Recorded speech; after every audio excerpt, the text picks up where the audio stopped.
ഇത് കേരളമാണ്. പാവപ്പെട്ടവന്റെയും ദളിതന്റെയും അവകാശങ്ങൾ സംരക്ഷിക്കപ്പെടുമെന്ന് പറയുന്ന നാട്. എന്നാൽ പാരിയത്തുകാവ് പട്ടികജാതി ഉന്നതിയിലെ കുടുംബങ്ങളുടെ നെഞ്ചിലേക്ക് ലാത്തിയുമായി പോലീസ് ഇരച്ചു കയറുമ്പോൾ ആ ലാത്തിയേന്തുന്നത് UDF സർക്കാരിന്റെ ഒത്താശയോടെയാണെന്ന് നാം തിരിച്ചറിയണം.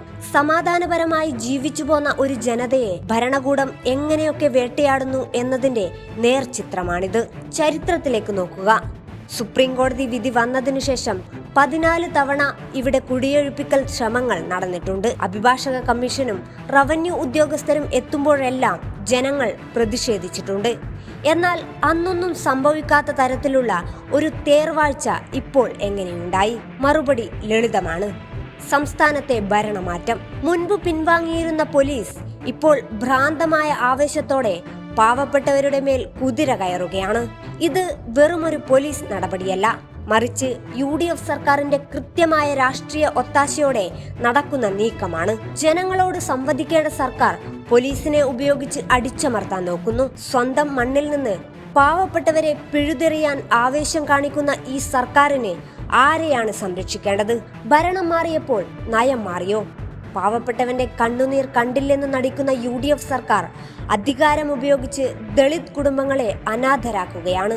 റവന്യൂ വകുപ്പും ആഭ്യന്തര വകുപ്പും കൈകോർത്ത് നടത്തുന്ന ഈ വേട്ടയാടൽ ജനാധിപത്യത്തിന് തന്നെ കളങ്കമാണ്. കുടിയൊഴിപ്പിക്കൽ നീക്കങ്ങൾ മുൻപും ഉണ്ടായിട്ടുണ്ടെങ്കിലും ഇത്രയും ക്രൂരമായ ജനപക്ഷമെന്ന് വീമ്പിളക്കുന്നവരുടെ ഈ ഇരട്ടത്താപ്പ് ജനം തിരിച്ചറിയുക തന്നെ ചെയ്യും.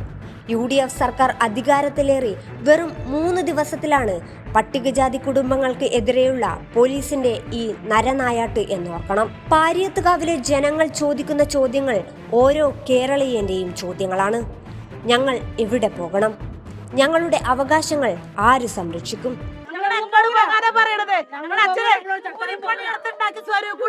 കുടുംബമാണ് ഈ കുടുംബം പോയിട്ട് ഞങ്ങൾ എവിടെ പോയി താമസിക്കും? ഒരു ഇഞ്ച് ഭൂമി ഞങ്ങൾക്ക് ഞങ്ങൾ പോകാം. ഞങ്ങൾക്ക് കിടപ്പോലുമില്ല. ഞങ്ങൾ കാലാകാലങ്ങളായിട്ട് ജീവിക്കുന്ന ആൾക്കാരാ. ഞങ്ങൾ എങ്ങോട്ട് പോകണമെന്ന് പറയണേ? കൂലിപ്പണി എടുത്തുണ്ടാക്കിയ വീട് വെട്ടിപ്പൊളിച്ച് ഞങ്ങൾ അങ്ങോട്ട് പോകേണ്ടത് പറയണേ? കാശുണ്ടെങ്കിൽ ഞങ്ങൾ എവിടെങ്കിലും പോയി മേടിക്കാം. ഞങ്ങൾക്ക് കാശിലൊന്നുമില്ല. അന്നന്ന് വരുമാനം കൊണ്ട് ജീവിക്കുന്ന ആൾക്കാരാ. പാവങ്ങളെ ഞങ്ങള് ഞങ്ങൾ എങ്ങോട്ട് പോകും മേഡം? ഞങ്ങൾ എങ്ങോട്ട് പോകും?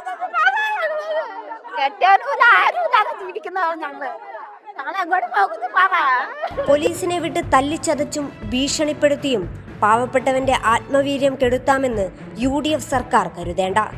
നീതി ലഭിക്കുന്നതുവരെ ഈ പോരാട്ടം തുടരും. Digital desk, Kairali news.